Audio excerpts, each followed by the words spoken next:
Hello বন্ধুরা, এই দেখুন মাছ কেটে নিয়ে আসছি। কি সুন্দর করে মাছটা আমি কেটে নিয়ে আসছি।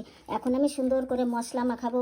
প্রথমে আমি এই দেখুন রসুন বাটা দিলাম, পেঁয়াজ পেস্ট, জিরে বাটা, তারপরে যে পেঁয়াজ কুচি, এখন হলুদ দেব। এখন এই যে হলুদটা দিয়ে দিলাম, একটু লঙ্কা পাউডার দেব, এই দেখুন। এখন একটু লবণ দেব,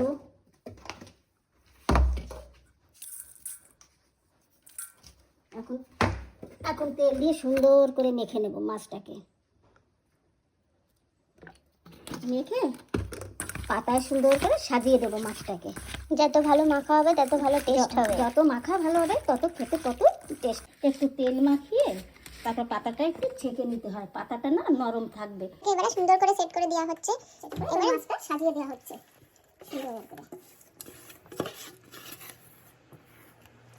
এখন চুলায় দিয়ে দেবো। এটা হচ্ছে আমাদের ট্রেডিশনাল, একদম ট্রেডিশনাল পাতায় মাছ ভাজা যেটাকে বলা হয়, সেটা বানানো হচ্ছে আজকে। স্পেশাল পাতায় মাছ ভাজা, মার হাতের স্পেশাল।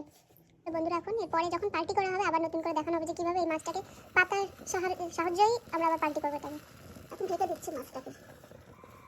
এবার দেখুন বন্ধুরা, মাছটা কেটে পাতার সাহায্যে পার্টি করতে হয়। দেখুন